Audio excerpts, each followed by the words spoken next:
할렐루야. 예수 그리스도 이름으로 안식일 대회를 드리도록 하겠습니다. 네, 다 같이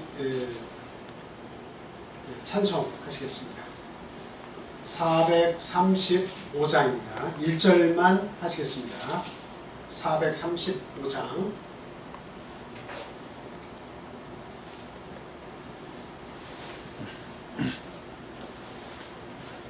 시작. 나의 영원하신 기여 생명보다 귀하다. 나의 갈 길 다가도록 나의 동행하소서. 주께로 가까이 주께로 가오니 나의 갈 길 다가도록 나와 동행하소서.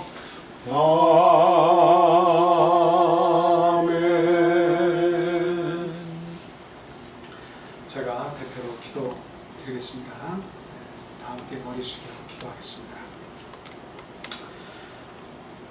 할렐루야. 사랑과 은혜가 충만하신 우리 주 예수 그리스도 이름으로 기도합니다. 하나님 감사합니다. 한 주 동안 주님의 은혜 가운데에서 참으로 평안하게 지낼 수 있도록 인도해 주시는 은혜 감사합니다. 우리의 가족과 또 사랑하는 모든 이웃의 건강을 지켜주시고 또 필요에 따라서 모든 양식과 또 저희에게 필요를 공급해 주신 하나님께 또한 감사를 드립니다. 오늘 이렇게 귀한 안식일을 맞이해서 저희들의 영혼을 살피시려고 귀한 말씀을 주심에 진심으로 또한 감사를 드립니다. 영의 양식을 먹고 건강한 신앙생활을 할 수 있도록 하나님 이 시간 축복하여 주시옵소서. 죄와 허물로 물들어 참 더 이상 희망이 없던 저희들에게 우리 예수 그리스도를 보내셔서 십자가 위에서 모든 우리의 죄를 대신 짊어지게 하시고 온전히 우리를 자유케 하신 우리 하나님의 은혜를 다시 한번 찬송을 합니다. 하나님, 정말 부족하고 참 저희들의 뜻대로 살기를 원했던 저희들이었는데 하나님의 말씀을 이제 깨닫다 보니 하나님의 말씀이 참으로 우리 안에서 생명양식이요 그리고 우리를 진리 가운데로 인도하신다는 사실을 새록새록 깨닫게 됩니다. 하나님 주시는 말씀에 온전히 순종할 수 있는 믿음을 허락하여 주시옵소서. 하나님의 말씀을 그 어떠한 것보다도 더 소중히 여기는 믿음의 백성으로 살아갈 수 있도록 하나님 이 시간 또한 은혜 베풀어 주시옵소서. 우리가 깨닫지 못하고 하나님의 뜻을 알지 못하고 이 세상에서 살아가게 되면 그 결과는 영원한 죽음이라는 사실을 저희들 말씀을 통해서 깨우치게 됩니다. 하나님 말씀 앞에 겸손한 자가 되게 해 주옵소서. 세상의 지식보다도 세상의 명예보다도 세상의 그 어떤 귀중하다고 하는 보화보다도 하나님의 말씀을 더 귀히 여기는 하나님의 거룩한 백성으로 우리의 삶을 마지막까지 살아갈 수 있도록 하나님 함께하여 주시옵소서. 오늘 저에게 주시는 말씀을 통해서도 그 진리의 뜻이 무엇인지를 밝히 깨달아 알 수 있게 하시고 그 진리의 말씀에 순종해서 복받는 길을 걸어갈 수 있도록 하나님 이 시간 저희들의 영적인 눈을 띄워주시기를 간절히 소망합니다. 하나님 이곳에 함께하지 못하고 이제 뿔뿔이 흩어져서 각 개인들이 그 가정에서 영상을 보며 하나님께 예배를 드립니다. 너무도 부족하고 그리고 저희 마음속에 많은 두려움들이 이렇게 도사리고 있는 줄 압니다. 하나님 말씀을 통해서 강력하게 우리의 믿음을 통해서 그 두려움들을 떨쳐버리는 시간이 되게 하여 주시고 그리고 그 어떤 두려움들이라 할지라도 하나님의 말씀 앞에는 무기력하다는 사실을 깨닫고 하루빨리 주님 앞에 나와서 온전한 모습으로 우리 온 신앙인들이 하나님 앞에 모여서 신령과 진정으로 예배드릴 수 있도록 하나님 인도하여 주시옵소서. 그리고 오늘 이 시간 첫 시간부터 마치는 시간까지 우리 주님을 온전히 주장해 주시고 마귀일절 틈타지 못하도록 하나님 인도해 주시옵소서. 또한 홀로 주님께서 영광 받아 주시기를 예수 그리스도 이름으로 감사하며 기도합니다. 할렐루야. 아멘.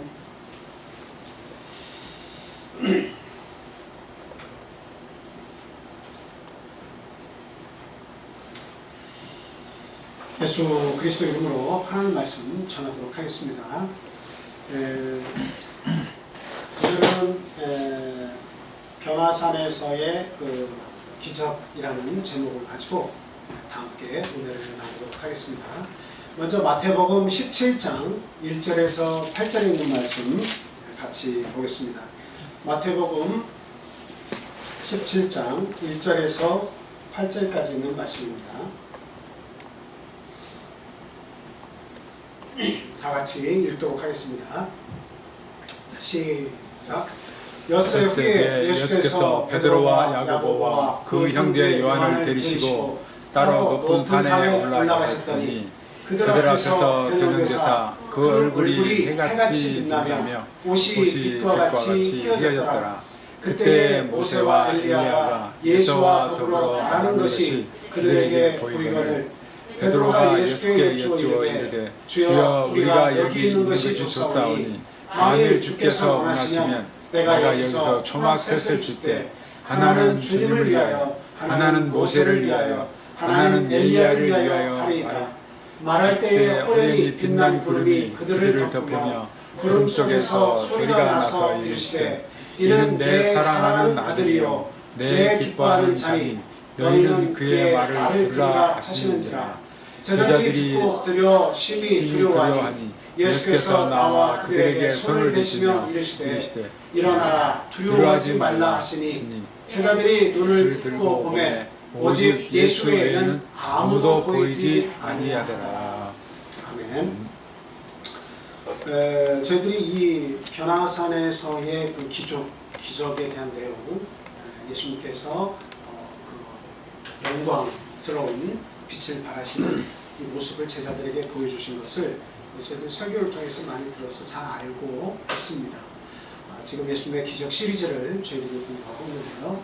오늘 저에게 주신 이 기적의 사건을 통해서 과연 어떤 의미를 주시고자 하시는 것인가 우리가 같이 생각을 해보도록 하겠습니다.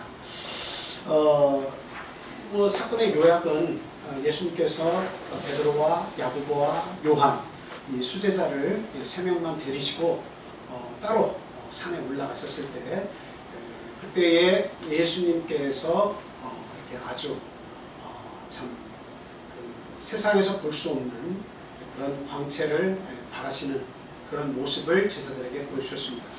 그때에 엘리야와 그리고 모세가 이렇게 나타났죠. 그리고 제자들은 그것을 자기 눈앞에서 너무도 똑똑히 그것을 보았습니다. 그 중에 이제 베드로가 이 사건을 보고 이렇게 예수님께 요청을 합니다. 뭐라고 요청했습니까? 초막셋을 짓고 여기서 우리가 살았으면 좋겠습니다. 삽시다. 이렇게 요청을 합니다. 그런데 그 모습을 보여주시고 나서 이제 하나님께서 음성을 이렇게 들려주시죠. 그 음성이 어떤 내용이었습니까?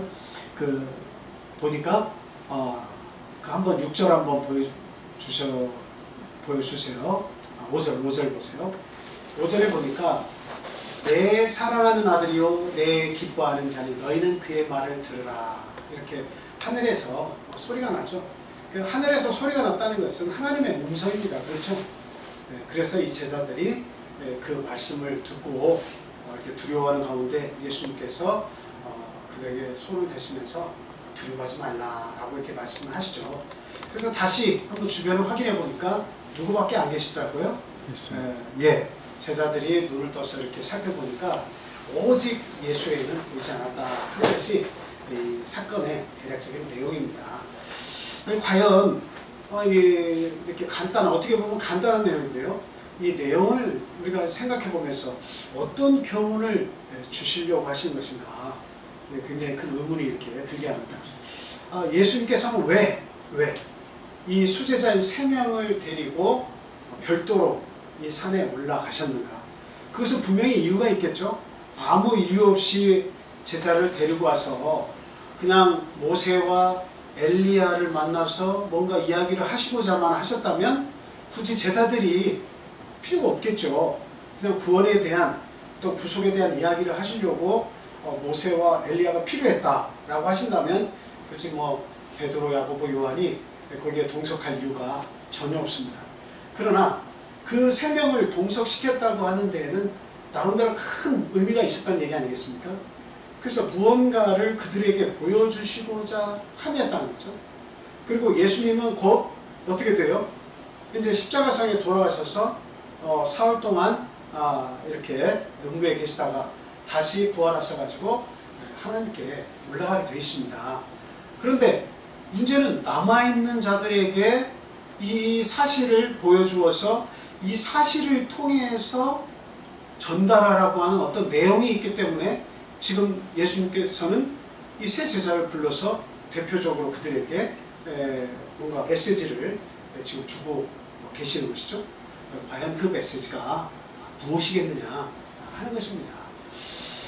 그래서 참 의미에 부여하신 사건의 내용을 우리가 알고 정말 그곳에서 변화산에서 예수 그리스도의 변화되신 모습을 보고 모세와 엘리야를 본 베드로와 야고보와 요한처럼 오늘날 이 사건을 영적으로 우리의 눈을 떠서 듣고 보는 저희들 역시도 그 제자들과 같은 시각으로 이해를 해야겠다. 그 사건을. 그리고 거기에서 주신 의미대로 우리도 그 의미를 알고 살아가는 그런 사람이 되야겠다. 저는 그렇게 생각을 하고 여기에서 몇 가지 여러분들에게 그 의미 부여한 내용을 이렇게 말씀을 드리려고 합니다. 먼저 첫 번째로는 우리 예수님께서 영광의 주인이시다 하는 것을 이렇게 말씀하고 계신다 말씀드리고 싶습니다. 지금 예수님께서 그 변화산에서 아주 그 빛나는 모습으로 변화가 되셨죠. 앞으로 쭉 올라가 봐 주세요. 그 9절에서 이 마태복음 17장에서는 아니요 위로 뭐라고 이렇게 표현하고 싶은데 2절 정도 이렇게 올라가 보세요. 거기에 보니까 그들 앞에서 변형되사 그 얼굴이 해같이 빛나며 옷이 빛과 같이 휘어졌더라 이렇게 이야기하고 있습니다. 그러니까 예수님께서 변형이 되셨는데 구체적으로 얼굴이 해같이 빛났다. 그리고 옷이 빛과 같이 휘어졌다. 그냥 저 말 그대로 액면 그대로 우리가 생각한다면 그 광채는 이루 말할 수 없이 강렬했다고 하는 거죠. 여러분 태양을 바로 이렇게 쳐다볼 수가 있습니까? 가끔 보다가 어떤 기이한 그 사람 하나는 태양을 이렇게 보면서 눈물은 흘리는데 30분이고 40분이고 그 태양을 눈물을 흘리면서도 끝까지 바라보는 사람이 있더라고요. 참 기이하더라고요. 그렇더라도 제가 볼 때는 그것을 해를 정확히 볼 수 있다라고 표현하기는 좀 어려울 것 같아요. 정말 마음 편안하게 그 해의 정체가 무엇인지를 온전히 볼 수 있다고 하는 것은 사실 인간으로서는 이게 참 불가능하다 이렇게 말씀을 드릴 수가 있어요. 지금 그 예수님의 얼굴이 그냥 액면 그대로 표현하자면 그런 해와 같이 너무도 강렬하게 빛이 났다라고 하는 겁니다. 그리고 그 입으신 옷이 빛과 같이 아주 하얗게 그 빛은 뭐 하얗다고 표현할 수도 없어요. 그 빛을 어떻게 표현하겠습니까? 아주 강렬한 그런 빛을 발하는 그런 모습으로 변화가 되었다라고 하는 사실이죠. 여기에 우리가 주목을 해야 됩니다. 우리 예수님은 어떤 분이시냐? 어떤 분이십니까? 바로 그 영광의 하나님이시다. 예수 그리스도는 영광의 하나님이시다라고 하는 것을 지금 보여주고 계십니다. 지금 어느 누가 뭐가 중요한 게 아니에요. 오직 초점은 처음부터 마지막까지 예수 그리스도에게 초점이 계속 가서 저 사건은 예수님을 통해서 또 예수님으로까지 마치고 있습니다. 근데 그 예수님이 어떤 분이시냐?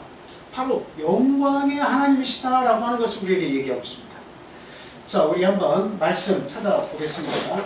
영광의 하나님이시다. 자, 요한복음 1장 14절 말씀 한번 같이 읽겠습니다. 요한복음 1장 14절 말씀. 자, 같이 읽겠습니다. 자, 시작. 말씀이 육신이 되어 우리 가운데 거하시매 우리가 그의 영광을 보니 아버지의 독생자의 영광이요 은혜와 진리가 충만하더라 라고 이야기하고 있죠. 여러분, 요한복음 1장에서 보면 태초에 말씀이 계시니라 이렇게 말씀을 이야기하고 있습니다. 태초에 말씀이 계시다. 근데 그 말씀이 하나님과 함께 계시다. 근데 그 말씀이 육신이 되어 오셨다. 이렇게까지 얘기하고 있죠. 그러니까 말씀은 태초에 계셨고 하나님과 함께 계셨고 그 말씀이 육신을 가지고 있다 이것이다. 그분이 바로 예수 그리스도다. 이렇게 성경은 설명을 하고 있습니다.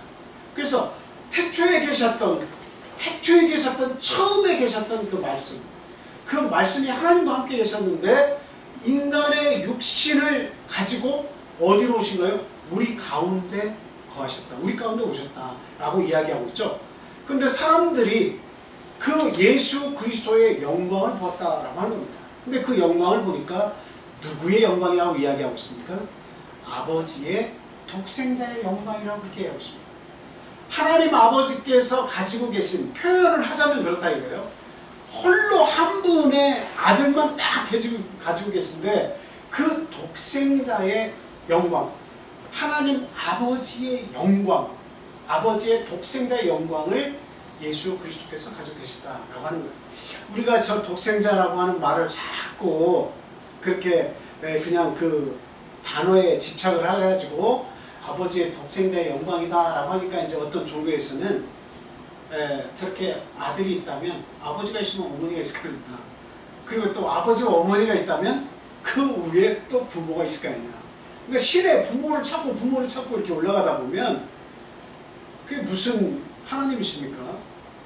하나님 아버지는 홀로 한 분이신 분이신, 시작도 끝도 없으신 한 분이신 하나님을 우리가 믿는 건데, 그 저 표현을 통해서 나누어서 저 표현상 아버지의 가장 귀중하게 여기실 독생자, 가장 사랑하시고 이 땅에 육신들, 이 세상의 모든 영혼들을 구원하시기 위해서 육신의 모습을 부여해서 이 땅에 독생자와 같은 모습으로 이렇게 나타나신, 그 나타내 주신 그 예수님을 표현할 때 아버지의 독생자라고 하는 것을 표현했을 뿐인데, 저것을 갖다가 아버지도 계시고 독생자 아들도 계셔가지고 그 어머니도 있고 그 아버지와 어머니의 아버지 어머니 그 부모도 또 있고 이런 식으로 표현한다면 참 이것은 참 안타까운 일이고 더 이상 그분들과는 할 이야기가 없습니다.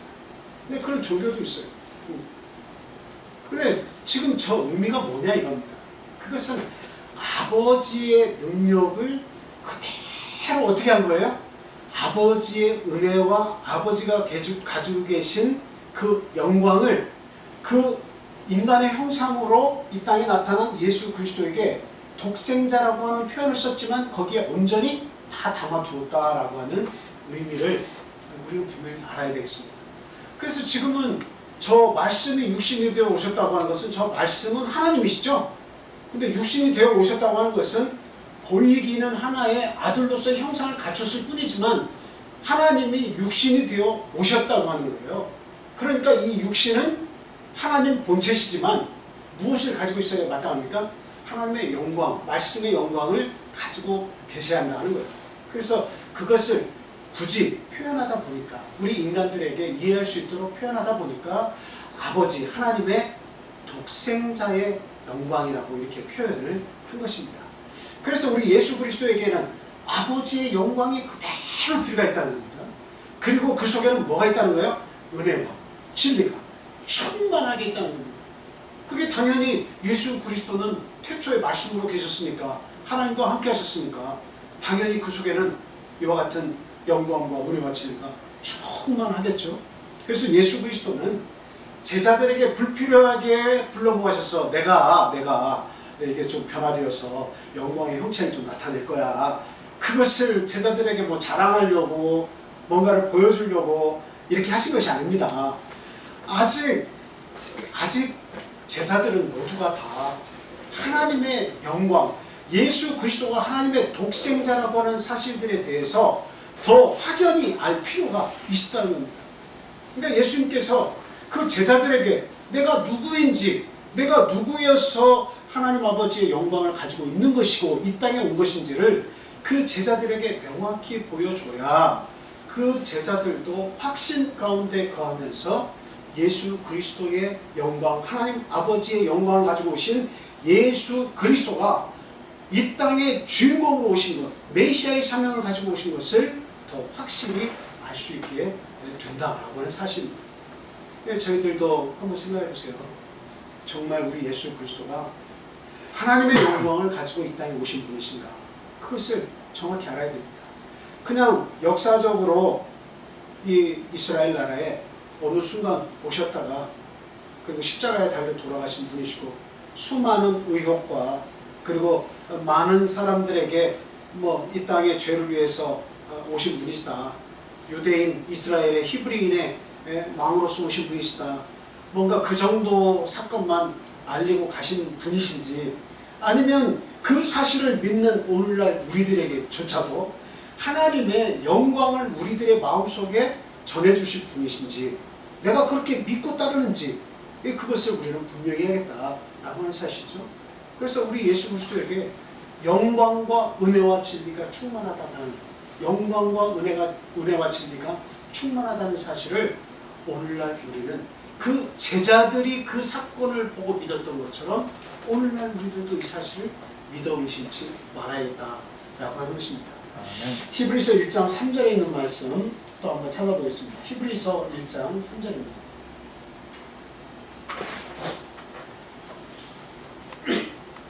자, 다 같이 읽겠습니다. 시작. 이는 하나님의 영광의 광채시요 그 본체의 형상이시라. 그의 능력의 말씀으로 만물을 붙드시며 죄를 정결하게 하는 일을 하시고 높은 곳에 계신 지극히 크신 이의 우편에 앉으셨느니라. 아멘. 지금 예수 그리스도께서 이 영광의 형체로 변화되는 이 사건을 보여주신 이유가 무엇이냐면 이 히브리서 기자는 이렇게 얘기하고 있습니다. 하나님의 영광의 광채시다. 예수님께서 가지고 계신 광채는 하나님이 가지고 계신 영광의 광채시다. 이렇게 얘기하고 있습니다. 그리고 그 본체의 형상이시다. 우리 예수님을 보면서 그냥 예수님은 우리와 똑같은 인간의 형체를 가지고 이 땅에 오신 하나의 선지자다. 하나의 특별히 능력이 있으신 선생님이시다. 이렇게만 보지 말라고 하는 말씀입니다. 그분은 하나님 본체의 형상이시다라고 하는 거예요. 그의 능력의 말씀으로 만물을 붙드시는 분이시다. 그는 영광만 가지고 계신 것이 아니라 그 영광을 보여주신 그 속 내용은 무엇이냐? 하나님의 영광이 그에게 있다고 하는 것은 무엇을 우리에게 전달하려고 하는 것이냐? 그것은 그에게 능력의 말씀으로 만물을 붙드시는 능력이 그에게 있으시다라는 사실을 보여주고 있는 것이다 하는 겁니다. 그렇죠? 그리고 또 하나 이야기합니다. 죄를 정결하게 하는 일을 하시는 분이시다 라고 하십니다. 예수님은 죄를 정결하게 하시는 분이시다. 그래서 하나님의 영광의 형체를 가지고 있다 하는 것은 하나님만이 하실 수 있는 일이 있는데 그 일은 무엇이냐? 그것은 죄를 정결하게 하시는 일을 하시는 능력이 있다라고 하는 거죠. 그래서 그 광채가 예수님께 있다는 것은 예수가 그 일을 하실 것이다 라고 하는 말씀과 동일한 말씀입니다. 그리고 또 높은 곳에 계신 지극히 크신 이의 우편에 앉으셨습니다. 우리 예수 그리스도는 결과적으로 광채를 발했다고 하는 것은 그 모든 사역을 다 이루시고 인간의 죄를 다 사해 주시고 십자가에 달려 돌아가셔서 음부의 모든 고통을 당하신 다음 사흘 만에 부활하시고 제자들과 함께 하셨다가 그리고 하늘로 다시 돌아가셨죠?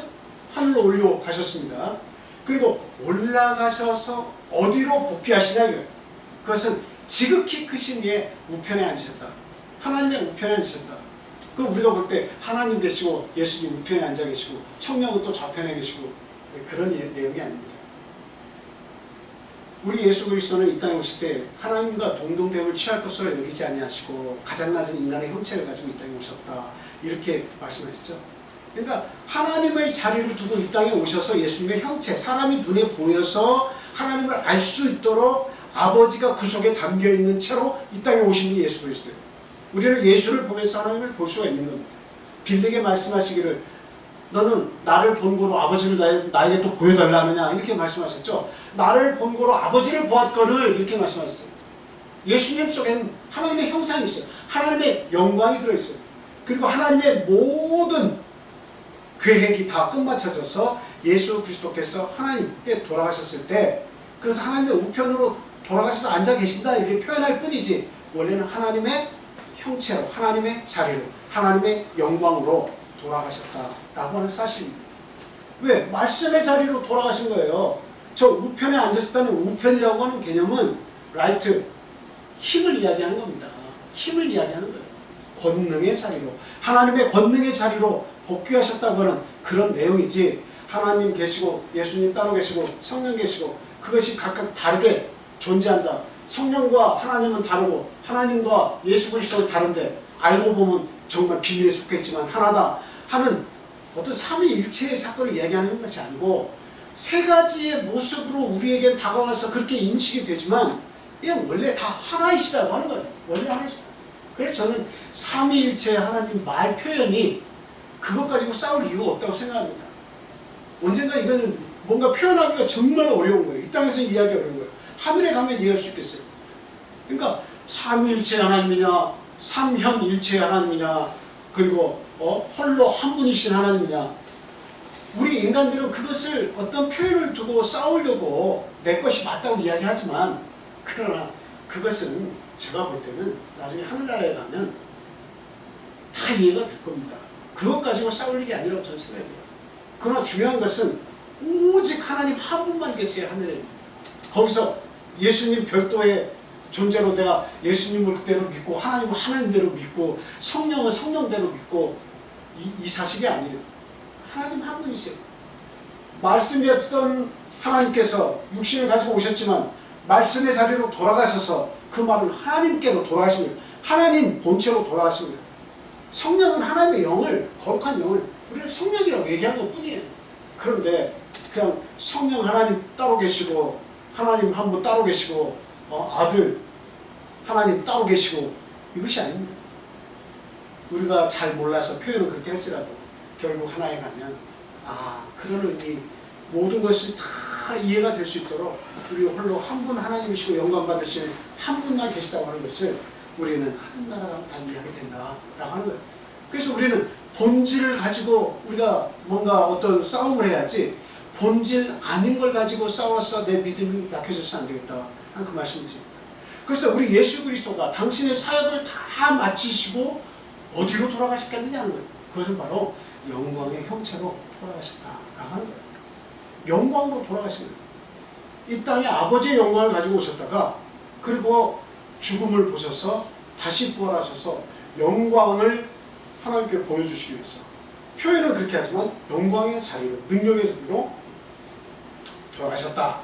이렇게 말씀을 드릴 수가 있겠습니다. 그래서 지금 예수님께서 베드로와 야고보 요한에게 나타내시고자 하는 것은 하나님의 영광이 지금 나에게 있다. 하나님의 영광이 아버지의 영광이 나에게 있다. 그리고 나에게 죄를 사할 수 있는 그 하나님만이 가지고 계신 능력이 나에게 있다. 그리고 만물을 내가 붙들고 있는 그 능력이 나에게 있다. 그리고 나는 영광으로 돌아서 영광의 자리로 돌아갈 것이다 라고 하는 것을 지금 보여주고 계신 것이다. 이 사실을 본 제자들은 그때 당시에는 뭐 어떤 많은 내용들을 인지하지 못했겠지만 두고두고 무엇을 생각했겠습니까? 우리 예수 그리스도는 하나님 아버지시다. 우리 예수 그리스도는 하나님이시다. 그 사실을 아주 뼛속 깊숙이 깨닫고 그것을 느끼고 그것이 자신들의 삶에서 가장 큰 능력과 힘으로 작용했을 것이다 라고 하는 것입니다. 자, 이렇게 하나님의 영광의 광채는 이 제자들에게 큰 힘이 되었듯이 오늘날 이 시대의 어두움 속에서 사는 우리들에게도 하나님의 광채를 가지신 예수 그리스도를 우리가 믿는다 하는 것은 그 속에 우리의 죄를 정결하게 하는 그 일을 하시는 능력의 주님이 함께 하신다. 그리고 우리의 삶을 붙들고 계신다고 하는 그 사실, 그것을 또한 우리에게 말씀해주고 계신 것이다 라고 하는 거예요. 그래서 저희들은 이 어두운 가운데서도 그 영광스러운 존재이신 예수님이 내 마음 가운데 계시고 그리고 빛으로 존재하고 계시다는 사실, 그가 또한 우리의 참 통치자가 되어주신다고 하는 사실, 그것을 우리가 굳건히 믿고 있을 때 우리의 신앙은 절대적으로 요동할 수가 없다라고 하는 것을 우리가 굳게 믿게 되는 겁니다. 이게 우리에게 주신 하나의 큰 의미가 되겠습니다. 자, 두 번째로는 어떤 의미를 주시기 위해서 제자들을 데리고 가셨을까요? 그것은 바로 산자와 죽은 자를 지배하시는 하나님이시다. 우리 예수 그리스도는 산자와 죽은 자를 지배하시는 하나님이시다라고 하는 사실을 우리에게 보여주고 계신다라고 하는 사실입니다. 자, 우리 한번 마가복음 9장 2절에서 4절 한번 찾아보겠습니다. 마가복음 9장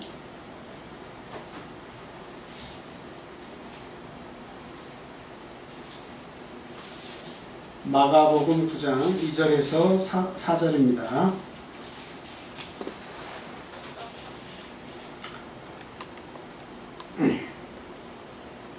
자, 저희 같이 한번 읽어보겠습니다. 자, 2절에서 죄송합니다. 2절에서 4절까지 2절에서 4절까지 한번 읽어보겠습니다. 똑같은 말씀인데 자, 마가는 어떻게 기록하고 있는지 한번 보겠습니다. 시작. 엿새 후에 예수께서 베드로와 야고보와 요한을 데리시고 따로 높은 산에 올라가셨더니 그들 앞에서 변형되사 그 옷이 광채가 나며 세상에서 빨래하는 자가 그렇게 희게 할 수 없을 만큼 매우 희어졌더라. 이에 엘리야가 모세와 함께 그들에게 나타나 예수와 더불어 말하거늘 이렇게 얘기했죠. 여기에 보니까 이제 그 광채 얘기가 나오니까 제가 조금만 갑자기 생각이 난 내용을 여러분들에게 조금만 더 소개를 해드리겠습니다. 지금 예수님께서 그 광채가 나는 모습을 세상에서 이렇게 빨래를 하는 자가 그렇게 희게 할 수 없을 만큼 매우 희어졌다. 이거 얼마나 빛이 났는지 그 표현을 하고 있죠. 그래서 저는 하나님의 영광, 또 예수 그리스도께서 그 제자들에게 보여주신 아들로서의 영광, 그것을 보여주시면서 우리 인간이 거듭나서 하나님 앞에서 구원받은 자녀가 되었을 때 장차 우리가 하나님의 나라에 가서 우리에게 임할 영광이 무엇인가, 그것을 한번 생각해 봅니다. 그랬을 때 저는 하늘나라에 가면 좀 우스운 추측일 수도 있다고 여러분들이 뭐 그렇게 생각을 해도 어쩔 수 없습니다. 하나님의 나라에 가면 오늘날 여기 옷 직조 기술이 뭐 이거보다 훨씬 더 발전이 되어서 여기저기 공장이 건설이 되어가지고 그냥 더 좋은 비단보다 더 좋은 옷을 만들어서 입게 될지 어쩔지는 잘 모르겠습니다. 그런데 저의 생각은 좀 달라요. 하나님 나라에 우리가 가게 될 때 이런 옷들은 필요 없다. 우리가 하나님 나라에 갈 때 마지막 옷은 수의를 주로 많이 입고 가죠. 수의를 많이 입고 가는데 그 옷마저도 다 불에 타서 형체가 사라집니다. 그죠? 근데 하나님께서는 분명히 내가 만약에 이런 옷을 입고 이렇게 죽었든 수의를 입고 죽었든 불에 타서 죽든 이게 썩어져서 묻혀서 다 썩어지든 그 옷의 형체는 다 사라져요. 그러나 하나님의 나라에서는 분명히 우리에게 다시 어떻게 하신다고요? 부활을 하게 해주셔서 우리에게 몸을 주십니다. 예수 그리스도께서 부활하셔가지고 제자들이 물고기 먹으면 물고기 줘라 하고서 같이 드셨잖아요. 그러니까 몸을 주신다는 이야기예요. 예수님이 부활하신 것은 우리 역시도 부활한다고 하는 사실을 보여주시기 위해서 당신이 육으로 오셔서 인간도 이렇게 부활한다는 것을 먼저 친히 보여주신 거예요. 그러니까 우리도 분명히 부활합니다. 그러면 이미 우리가 마지막 입은 수이든 이 옷은 다 썩어서 없어지지만 하나님의 나라에 가서 하나님이 우리에게 우리의 몸을 주실 때 어떤 것을 주시겠느냐, 또 이런 옷을 해입으라고 하시겠느냐, 아니면 무엇을 주시겠느냐 하는 겁니다. 여러분 뭘 주시겠다고 생각되세요? 영광을 주신다고 저는 생각을 합니다. 저는 영광을 우리에게 다시 회복시켜 주신다, 그렇게 생각을 합니다. 그래서 지금 생각이 잠깐 나서 여러분들에게 지금 갑자기 좀 말씀을 드린 겁니다. 구절 한번 찾아볼게요. 창세기 3장 7절 말씀을 보겠습니다.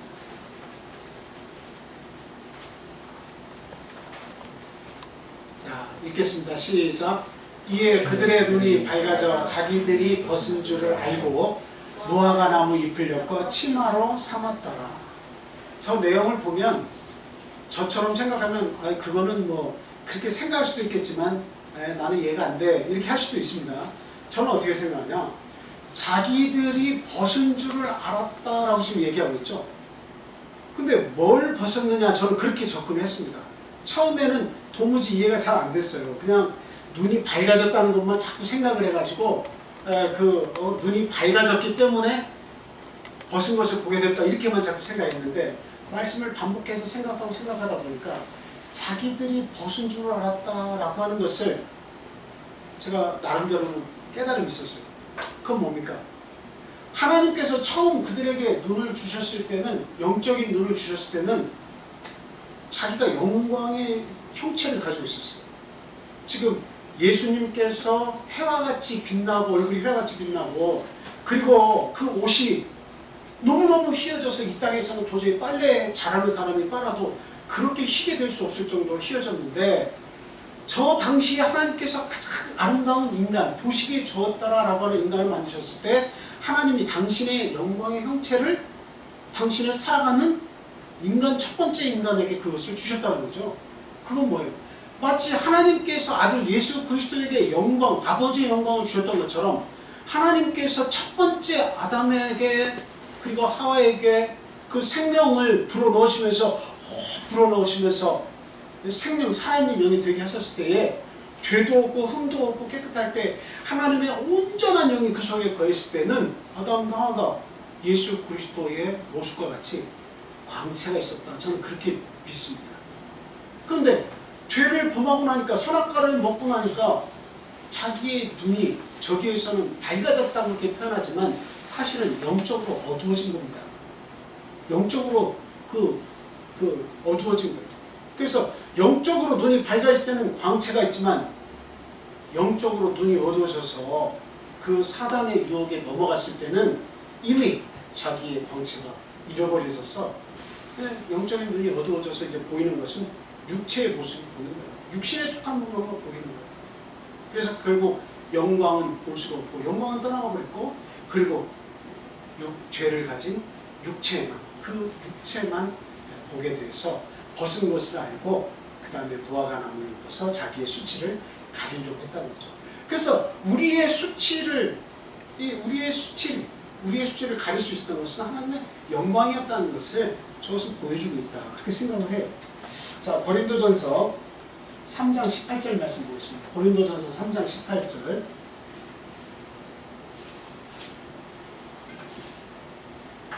고린도전서 3장 18절 같이 읽겠습니다.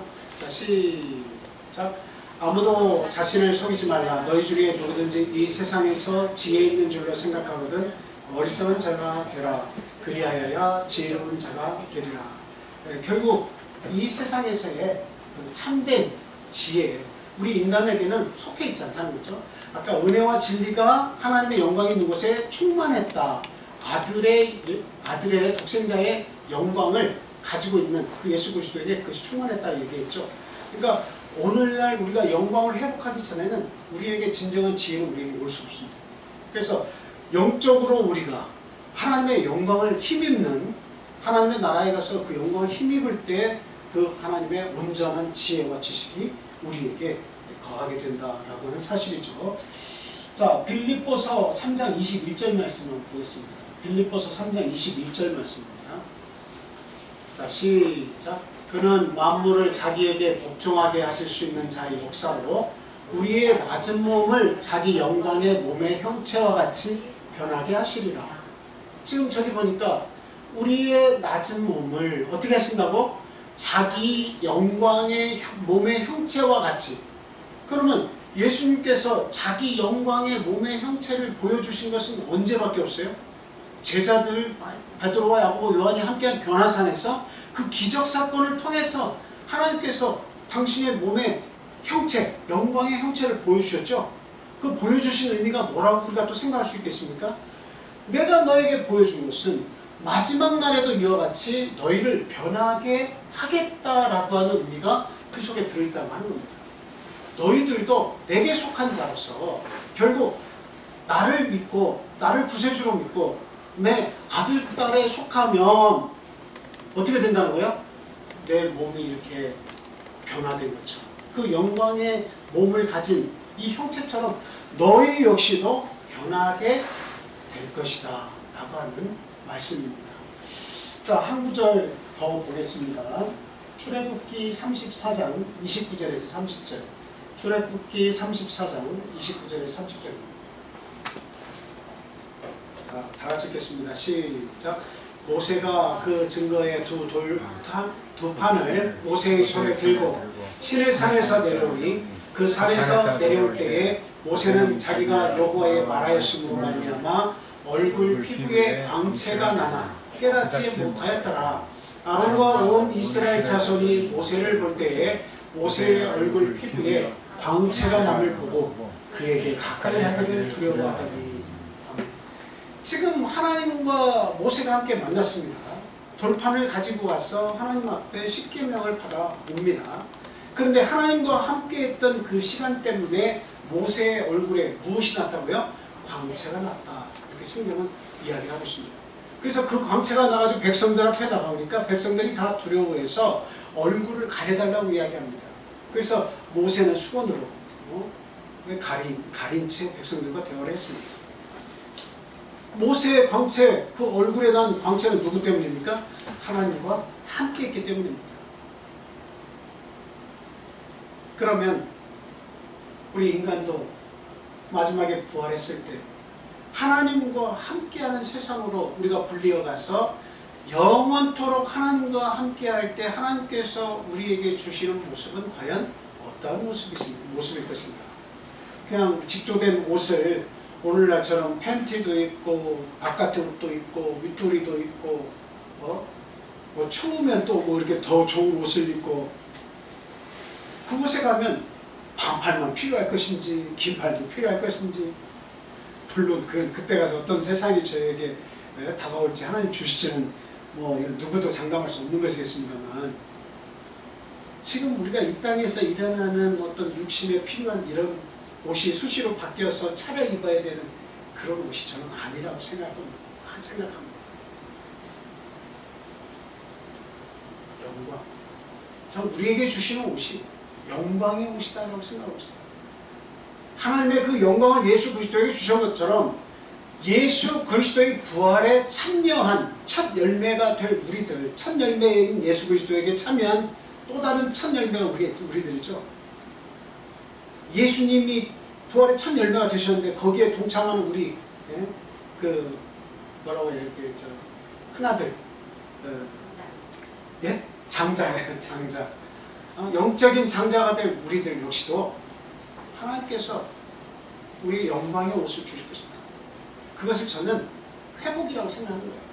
죄 때문에 타락해서 잃어버렸던 그 인간에게 주셨다가 그 떠났던 영광을 우리에게 회복시켜 주실 것이다. 저는 그렇게 보는 겁니다.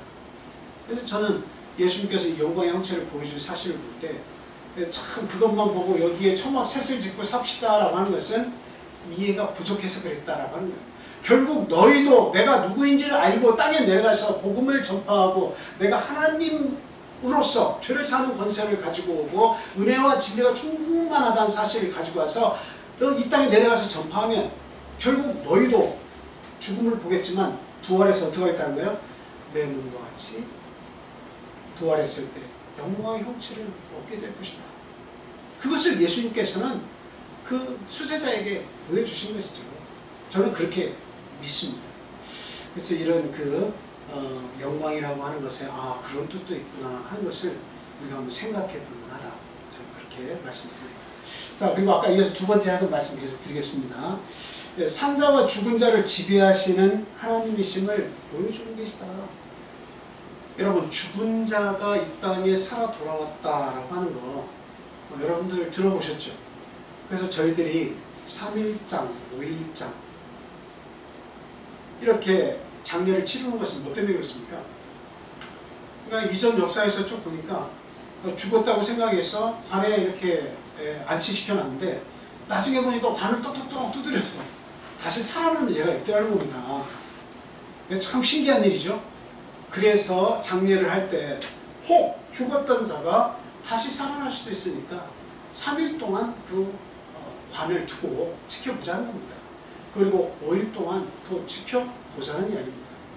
살아날 수도 있겠거니 그런 거죠. 그런데 우리가 이제 이 부활이라고 하는 것을 죽었다가 살았으니까 부활했네 이렇게 생각을 할 수도 있겠습니다만 그런 특수한 현상들이 몇몇 사람에게 일어나곤 합니다.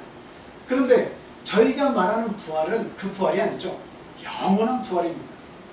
지금 이런 똑같은 몸을 가지고서 부활하는 것이 아니라 영광의 형체, 낮은 몸이 아니라 우리의 낮은 몸을 영광의 형체, 예수 그리스도께서 나중에 구름을 타고 올라가시고 그 영광을 하나님 앞에 보여주시기 위해 올라가셨던 그 형체와 같이 우리의 몸도 이 낮은 몸, 시간과 공간의 제약을 받는 그런 몸이 아니라 정말 이 온 우주, 끝도 없이 드넓은 이 우주와 그 시간을 제약받지 않고 움직이고 그 모든 것을 누릴 수 있는 시간과 공간의 제약을 이길 수 있는 그 몸을 우리가 받게 되는 것. 그것을 우리 부활이라고 그렇게 이야기하고 있는 겁니다. 그러니까 예수 그리스도를 믿어서 하나님의 세상으로 갔을 때에 우리의 부활의 몸은 이 지구라고 하는 자그마한 별 그 속에 국한되지 않는다는 이야기예요. 이것은 이 지구는 아무것도 아닙니다. 단지 이 땅에서 하나님을 믿어서 그 믿음을 보고 영원한 우주를 선물로 받을 수 있느냐 없느냐 그것을 테스트하기 위한 장소에 불과한 거예요. 그러나 우주라고 하는 것은 크기가 어떻습니까? 이 지구는 점에도 속하지 않는 거예요. 티끌보다 못합니다. 보이지 않는 존재예요. 그 작은 이 별에 우리가 뭐 여기서 1000년 살면 뭐하고 여기서 10,000년 살면 뭐합니까? 결국 죽음이 온다면 의미가 없는 거예요. 근데 잠깐 죽었다가 사흘 만에 다시 부활하고 5일 만에 다시 부활하고 7일 만에 다시 부활해서 다시 몇십 년 살다가 죽음이 온다면 그것은 진정한 부활이 아닌 거죠. 그러니까 진짜 부활은 어떤 부활입니까? 예수님의 몸과 같이 능력을 힘입는 그 부활. 영원한 세상에서 하나님께서 지으신 이 우주 만물은 어때요? 그 크기가 우리 사람은 뭐 20몇 광년이 이 우주의 끝이다, 뭐 그 길이가 그렇다 뭐 얘기하지만 그거는 가보지 않고서 어떻게 그렇게 말할 수 있습니까? 어느 누구도 장담할 수 없고 알 수 없는 것이 우주의 크기 아니겠습니까? 근데 우리가 가보지도 못하고 그리고 볼 수도 없는 그리고 뭔가 체험할 수도 없는 그 우주를 하나님께서 왜 만드셨겠느냐는 거예요. 그리고서는 이 인간에게 그 모든 세계를 다 주시면서 보시기에 좋았다라고 얘기하는데 왜 우리가 갈 수 없는, 살아서 갈 수 없는 그 우주를 만들어 놓고 인간에게 모든 것을 다 선물로 주셨다고 그렇게 얘기할까요? 그것은 하나님 세상을 얻으려면 이 땅의 몸 가지고는 그것을 얻을 수 없다는 것을 이야기합니다. 그래서 우리가 이 땅에서 죄를 범해서 죽지만 하나님을 믿어서 그 죄사함을 받은 자들은 반드시 하나님께 다시 부활의 몸을 주신데 그 부활의 몸을 받은 자들은 낮은 몸의 상태가 아니라 예수 그리스도와 같이 영광의 능력을 가진 상태로 우리가 호련히 변화가 됩니다. 그러면 이 우주라고 하는 세계는 시간과 공간이 이 지구에서 생각한 것처럼 막 갈 수 없고 도달할 수 없고 만질 수 없고 볼 수 없는 세상이 아니라 시간과 공간의 제약을 뛰어넘어서 그것을 이겨서 우리가 그 세계로 들어가는 것이기 때문에 그 모든 것을 직접 친히 우리가 누릴 수 있고 볼 수 있고 다 가지게 되는 겁니다. 그 세상을 우리가 받는 거예요. 그래서 우리는 이와 같은 그 부활을 우리는 받아야 된다는 얘기죠. 그래서 예수님께서 모세와 엘리야를 불러서 그들과 대화를 하신 모습을 이 제자들에게 보여주신 것은 어떤 이야기를 했는지는 이 제자들은 모릅니다. 그러니까 모르기 때문에 그 대화를 나눈 그 이야기의 내용은 이 제자들에게 그렇게 필요 없습니다. 그 뭔 얘기를 하겠습니까? 그 제자들이 그 내용을 모르는데 과연 그거를 들려주시기로 작정하셨다면 분명히 그 대화 내용에 의미가 있어서 제자들에게 이러이러한 소식을 전했다라고 분명히 성경에 기록을 하도록 하셨을 거예요. 제자들 통해서. 근데 그 내용은 없어요. 그건 다만 누구와 누구를 불렀다는 내용만 거기 있습니다. 모세와 엘리야를 불렀다, 그 모습을 보여주신 것은 사실이에요. 그러면 모세와 엘리야는 어디에 있는 사람입니까? 이미 죽어서 어디에 있는 사람이에요? 낙원에 있는 사람입니다. 그러니까 낙원에 있는 사람을 부를 수 있는 분은 누구밖에 없어요? 하나님 한 분밖에 없어요. 근데 그 하나님만이 가지고 계셔야 되는 능력이 누구에게 있는 거예요? 예수님께서 지금 부르셨으니까 와 있죠? 예수님께 있는 겁니다. 그러니까 하나님 아버지의 능력이 예수 그리스도에게 있는데 그의 능력은 어떤 능력이에요? 죽은 자의 하나님. 그리고 살아서 보는, 너희들은 지금 살아서 보지만 살아있는 자의 내가 하나님이다 하는 겁니다. 그래서 죽은 자와 산 자의 하나님이시라고 하는 사실을, 예수는 그런 분이시라는 사실을 예수님은 제자들에게 보여주고 있는 겁니다. 그리고 또한 엘리야나 모세를 우리가 생각해본다면 엘리야는 뭐의 대명사입니까? 선지자의 대명사예요. 죽음을 보지 않고 회리를 타고 하나님께 올라간 아주 유일무이한 그런 선지자 중에 선지자입니다. 그 선지자인 엘리야를 불러왔어요. 예수님께서. 또 모세는 뭐의 대명사예요? 율법의 대명사입니다. 이스라엘 백성들은 엘리야 하면 선지자로서 껌뻑껌뻑 죽습니다. 세상 말고. 모세 하면 율법의 대명사로 그냥 껌뻑껌뻑 죽습니다. 모세 하면 그냥 무조건 고개를 수그리고 엎드려서 모세를 찬양하고 엘리야 선지자를 찬양합니다. 그런데 그 두 선지자, 이 이스라엘 히브리인들이 가장 존경하고 거기에 모든 의미를 다 부여하는 이 선지자와 율법의 대명사인 지도자 모세를 예수님께서 불러주셨어요. 그래서 어떤 대화 내용을 했는지는 제자들에게 중요하지 않습니다. 알지 못하니까. 근데 그 모습 자체로 우리가 이해할 수 있는 것은 무엇일까요? 우리 예수 그리스도는 어떤 분이시다? 선지자의 완성이시고 율법의 완성이시다 라고 하는 것을 깨우쳐 주신 겁니다. 그들을 지배하시고 그들을 불러오셔서 그들의 모습을 제자들에게 보여줘서 너희들은 네가 본 것을 전해야 되는데 어떻게 이 상황을 보고 전달하겠느냐 하는 겁니다. 모든 유대인들은 엘리야는 선지자로서 그렇게 추앙받는 인물이고 모세는 율법의 대명사로서 추앙하는 인물인데 내가 그들 가운데서 희고 빛났다는 것은 도대체 너희는 이것을 볼 때 무엇을 깨닫느냐 하는 겁니다. 뭘 깨닫겠습니까? 바로 우리 예수 그리스도는 선지자의 완성이시자 율법의 완성자시다라고 하는 것을 너는 알아라 라고 하는 것입니다. 그래서 선지자도 필요하고 율법도 필요했어요. 그런데 그 모든 것을 다 완성하신 분이 누구시냐? 하나님의 뜻을 알리기 위해서 온 것이 선지자고 하나님의 그 뜻을 우리 인간이 행할 수 있도록 우리에게 주신 것이 율법인데 하나님의 그 뜻과 계명을 성취하신 분이 도대체 누구시냐? 바로 예수 그리스도시다. 완벽한 하나님의 아들이시다. 그것을 너희들이 보고 이 세상에서 전하는 겁니다. 온 율법의 완성, 조금 더 우리가 한 발 더 나간다면 그 율법을 완성하는 것은 무엇이 있어야 완성이 가능하다는 거예요? 사랑이 있어야 가능하다는 겁니다.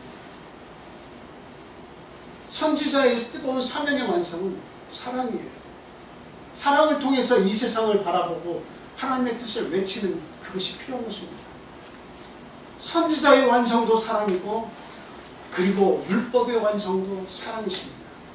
그 사랑의 주체가 바로 예수 그리스도, 그분이 바로 우리의 구원자시다 하는 것을 보여주신 것이다. 네. 자, 마지막 세 번째로 말씀을 드리는 것은 예수님만이 참된 구원의 길이다라고 하는 거죠. 예수님만이 참된 구원의 길이다라고 라고 하는 사실이에요. 그 말씀의 마지막에 어떤 말씀이 이렇게 들렸다고 했죠? 하늘에서 소리가 있었죠? 소리가 있었는데 뭐라고 이야기하고 있습니까? 너희는 그의 말을 들으라. 내 사랑하는 아들이니까 너희는 저의 말을 들으라. 내 사랑하는 아들이니까 너는 저의 말을 들으라 라고 이야기합니다. 앞에 말씀한 것이 똑같이 반복되고 있는 겁니다. 영광을 보여주시고 죽은 자들을 이 땅에 불러주시면서 살아있는 자와 죽은 자의 그 어떤 그 하나님이 되신다고 하는 사실, 그것을 다시 한번 하나님께서 확인해 주신 말씀이 바로 내 사랑하는 아들이라는 거예요. 내 영광이 그 속에 있다는 거예요. 그러니 너희는 어떻게 하라는 거죠? 그의 말을 들으라 라고 하는 거예요. 그의 말을 들으라 라고 하는 겁니다. 저는 이 마태복음 17장 아까 그 찾은 본문의 말씀 마지막으로 한번 돌아볼게요. 마태복음 17장 1절에서 8절인데 8절 말씀 한번 보겠습니다.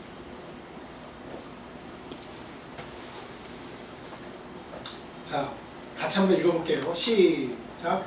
제자들이 눈을 들고 보매 오직 예수 외에는 아무도 보이지 아니하더라. 물론 저 8절의 말씀이 그냥 예수님만 바라봐라 그런 내용은 아닙니다.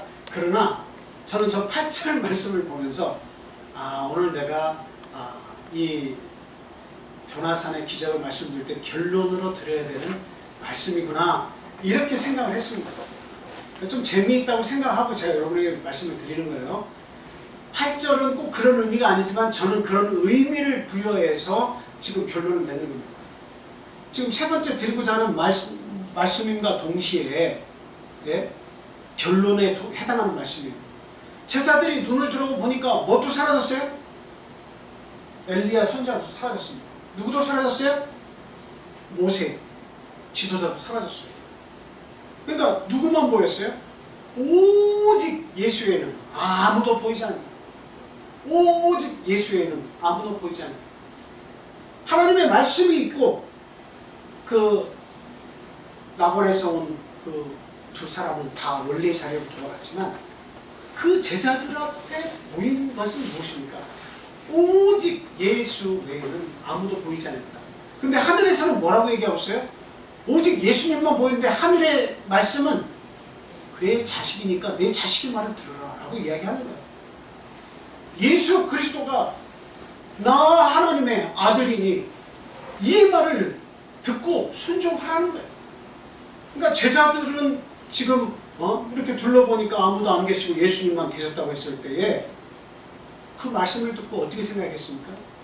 앞으로 나와요 내가 죽는 날까지 함께 해야 할 분이 바로 하나님께서 정해주신 예수 그리스도에는 없다라고 하는 것을 인식했다고 하는 사실이에요. 이것을 통해서 우리가 생각해 볼 수 있는 내용이 있어요. 그게 뭡니까? 오직 예수님만이 나의 참된 구주시고 나의 삶의 길이다 라고 하는 사실입니다. 자, 베드로후서 1장 15절에서 18절 말씀 보겠습니다. 베드로후서 1장 15절에서 18절 말씀 한번 보겠습니다. 자, 다 함께 읽겠습니다. 시작. 내가 힘써 너희로 하여금 내가 떠난 후에라도 어느 때나 이런 것을 생각나게 하려 하노라. 우리 주 예수 그리스도의 능력과 강림하심을 너희에게 알게 한 것이 교묘히 만든 이야기를 따른 것이 아니오 우리는 그의 크신 위엄을 친히 본 자라. 지극히 큰 영광 중에서 이러한 소리가 그에게 나기를 이는 내 사랑하는 아들이요 내 기뻐하는 자라 하실 때에 그가 하나님 아버지께 존귀와 영광을 받으셨느니라. 이 소리는 우리가 그와 함께 거룩한 산에 있을 때에 하늘로부터 난 것을 들은 것이라. 저 내용은 지금 누가 얘기하고 있는 거예요? 베드로가 얘기하고 있는 거예요. 베드로는 명확히 들었다 이거예요. 예수 그리스도와 함께한 거룩한 산에 있을 때에 하늘로부터 소리가 난 것을 들었다 하는 겁니다. 이는 내 사랑하는 아들이요 내가 기뻐하는 자라 라고 말씀하셨다. 그리고 그의 말씀, 그의 말을 따르라고 하늘에서 소리가 났다라고 하는 사실이죠. 그러니까 오직 지금 여기에서 베드로가 전하고 싶어하는 내용은 무엇입니까? 오직 예수 그리스도만 내게 보인다는 겁니다. 특히 베드로는 여러분이 잘 아시지만 마태복음 16장에서 이렇게 16절부터 이렇게 보면 뭐라고 되어 있습니까? 너희는 나를 누구라 하냐라고 했을 때 주는 그리스도시요 살아계신 하나님의 아들이십니다 라고 성령께서 함께 하셔가지고 깨닫게 해주셨죠. 그걸 말한 사람입니다.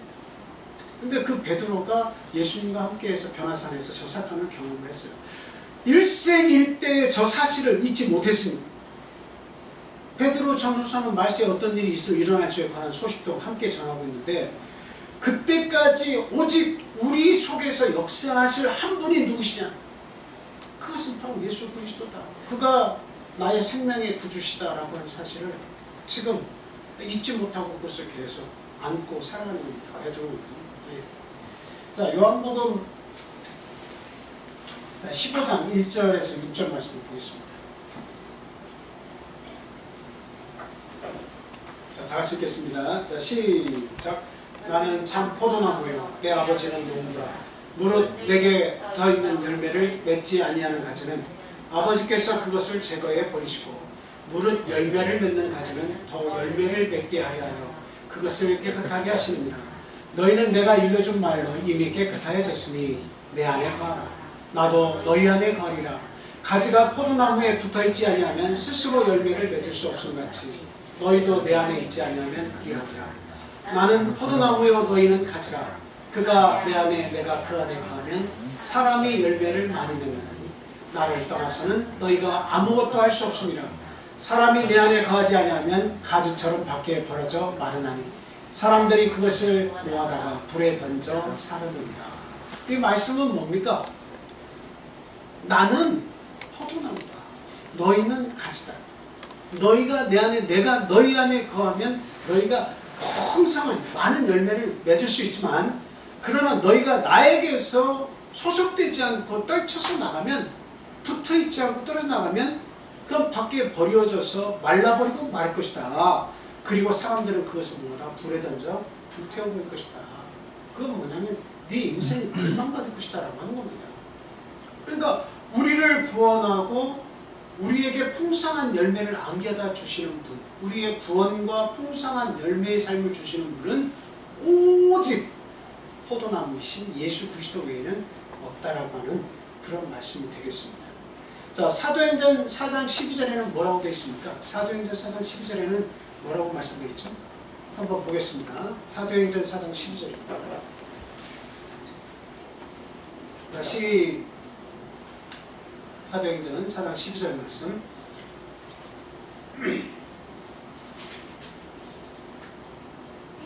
자, 시작. 다른 이로서는 구원을 받을 수 없나니 천하 사람 중에 구원을 얻을 만한 다른 이름을 우리에게 주신 일이 없음이라 했더라. 저 내용을 앞뒤로 쭉 읽어보면 다른 이로서는 구원을 얻을 수 없나니 천하 만민의 구원을 얻을 만한 다른 이름을 우리에게 주신 적이 없다. 어떤 이름만 주셨다는 거예요? 그 내용을 쭉 살펴보면 오직 예수라고 하는 이름 외에는 준 적이 없다라고 하는 겁니다. 그래서 제자들은 누구의 이름으로 세례를 줬습니까? 네, 예수 그리스도 이름으로 세례를 주어서 구원을 베풀었다라고 하는 사실입니다. 그래서 생명의 길은 예수 외에는 없어요. 나를 먹고 마시지 않는 자는 영생이 없다고까지 그렇게 말씀하셨어요. 예수 그리스도는 우리의 영생을 가져다 주시는 산떡이다 라고 하는 말씀이죠. 그래서 예수님이 베들레헴에서 태어나셨는데 그 베들레헴의 이름은 뜻은 떡집이에요. 떡집. 떡집에서 태어나신 거예요. 떡이 탄생한 거죠. 이 떡을 먹지 않고는 영생을 얻지 못한다는 이야기죠. 네. 자, 요한복음 11장 25절 우리 다 잘 아는 말씀입니다. 요한복음 11장 25절 말씀. 자, 다 같이 한번 읽어보겠습니다. 자, 시작. 예수께서 이르시되 나는 부활이요 생명이니 나를 믿는 자는 죽어도 살겠고 무릇 살아서 나를 믿는 자는 영원히 죽지 아니하리라. 이런 말씀이 있는 거죠. 그래서 우리 예수 그리스도가 누구시냐? 부활의 주님이시다. 생명의 주님이시다. 믿는 자는 죽어도 하나님께서 다시 살려줄 것이지만 살아서 주를 믿다가 주를 맞이하는 자도 영원히 살게 하겠다고 하는 생명의 주체라고 하는 것을 지금 말씀을 하고 있습니다. 그래서 요한복음 11장 40절 이 마지막 구절로 이렇게 한번 보겠습니다. 여기는 뭐라고 되어 있습니까? 요한복음 11장 40절. 자, 같이 마지막 읽겠습니다. 시작. 예수께서 이르시되 내 말이 내가 믿으면 하나님의 영광을 보리라 하지 아니하였느냐 하시니. 저는 오늘 이 마지막 말씀을 여러분들이 이렇게 좀 깊이 참 생각을 하실 수 있기를 바랍니다. 예수님만이 우리의 참된 구원자이신 것을 우리는 분명히 믿지요. 그 믿음을 우리가 가지고 있으면 하나님의 영광을 예수 그리스도를 통해서 우리가 보게 되고 하나님의 나라를 이 예수 그리스도의 말씀을 통해서 하나님의 나라를 우리가 보게 되고요. 그리고 우리가 죽어서 다시 부활을 해서 하나님의 나라를 유업으로 얻었을 때에 그 영광, 말할 수 없는 영광과 기쁨, 그것을 우리는 하나님으로부터 받게 된다 하는 사실입니다. 이와 같이 변화산에서 예수님께서 어떤 특별한 말씀을 하시지 않았지만 제자들에게 영광의 모습을 보여주시고 죽은 자를 불러오시고 그리고 하나님의 말씀을 들려주신 것, 이 세 가지 사건을 통해서 우리 예수 그리스도가 영원한 하나님이시다, 우리의 구원자이시다 라고 하는 사실을 보여주셨다는 것을 우리도 이 말씀을 통해서 배웠습니다. 참 제가 원하는 것은 참 이와 같은 예수 그리스도 능력의 하나님을 우리가 알고 믿기 때문에 어떤 환난과 어떠한 두려운 일이 우리 앞에 가로막는다 할지라도 저와 우리 성도님들은 절대 그 두려움에 굴하지 않고 오히려 용기 백배해서 예수 그리스도의 손을 붙잡고 주님의 일에 더욱더 담대하게 나서야겠다 하는 말씀을 드립니다. 아멘. 다 같이 기도하겠습니다. 할렐루야. 사랑과 은혜가 충만한 우리 하나님 감사합니다. 우리 이 땅에 예수 그리스도로 오셔서 우리 인류의 모든 죄와 허물을 대신 짊어지시고 십자가에 죽으셔서 우리의 모든 죄를 용서하시고 우리에게 자유를 선포해 주시고 그리스도 안에서 풍성한 삶을 누리게 하심을 진심으로 감사드립니다. 우리 예수님은 우리 인류 모두의 구원자이실 뿐만 아니라 우리를 가장 풍요로운 목초지로 인도해 주실 목자라는 사실을 저희들 믿습니다. 어떠한 고난의 골짜기, 두려움이 엄습하는 골짜기, 어둠의 길을 다닐지라도 절대로 우리가 두려워하지 않는 것은, 그 해를 받을까 염려하지 않는 것은 우리 예수 그리스도께서 우리와 함께 하시고 우리의 목자가 되어 주시기 때문이라는 사실 우리는 오늘날 말씀을 통해서 굳게 믿습니다. 아멘. 하나님 아버지, 모든 세상의 두려움 다 떨쳐버리고 온전히 예수 그리스도의 말씀을 사모하면서 그리스도 곁에 머무는 저희의 삶이 되게 인도하여 주시옵소서. 아멘. 참포도 되시는 우리 예수 그리스도에게 붙은 가지로서 영원히 주님과 동행하며 그 기쁨을 노래하고 그 영광을 찬송하는 하나님의 아들딸이 되게 하여 주시옵소서. 아멘. 또한 우리 예수 그리스도의 영광의 형체와 같이 마지막 우리가 부활했을 때에 우리의 몸도 또한 그 영광을 주실 줄로 저희들 믿고 부활에 대한 소망을 가지고 이 땅의 욕심에 이끌리지 않도록 하나님 인도하여 주시옵소서. 아멘. 마지막 하늘나라를 유업으로 받아서 하나님께 속한 전 우주가 하나님의 아들 딸 된 우리들의 삶의 터전이 되는 그날까지 온전히 예수 그리스도인 참 구원자의 이름 앞에 온전히 무릎 꿇고 감사하고 경배하는 하나님의 아름다운 백성이 다 되게 이 시간 큰 사랑을 베풀어 주시옵소서. 아멘. 그리고 담대한 믿음으로 우리 하나님을 섬기며 이 세상을 이겨나가는 모든 사단의 괴계와 유혹에서 우리가 싸워 이겨나가는 하나님의 거룩한 백성으로 살 수 있도록 담대한 믿음을 저희에게 허락하여 주시옵소서. 아멘. 이 시간 함께하지 못한 우리 수많은 우리 상성 가족, 아직 믿음을 갖지 못한 가족들, 이웃들 있습니다.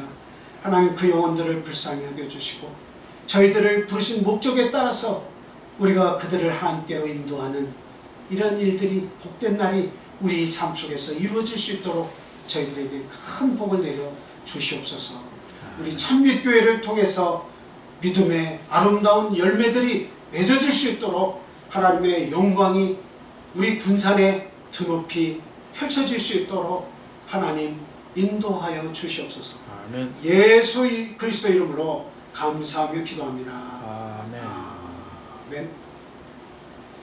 주기도문 하겠습니다. 하늘에 계신 우리 아버지여, 이름이 거룩히 여김을 받으시오며 나라의 임하옵시며 뜻이 하늘에서 이룬 것 같이 땅에서도 이루어지이다. 오늘날 우리에게 일용할 양식을 주옵시고 우리가 우리에게 죄 지은 자를 사하여 준 것 같이 우리의 죄를 사하여 주옵시고 우리를 시험에 들게 하지 마옵시고 다만 악에서 구하옵소서. 나라와 권세와 영광이 아버지께 영원히 싸움나이다. 아멘. 아멘. 이상으로 안식일을 마쳤습니다. 수고하셨습니다. 좋습니다.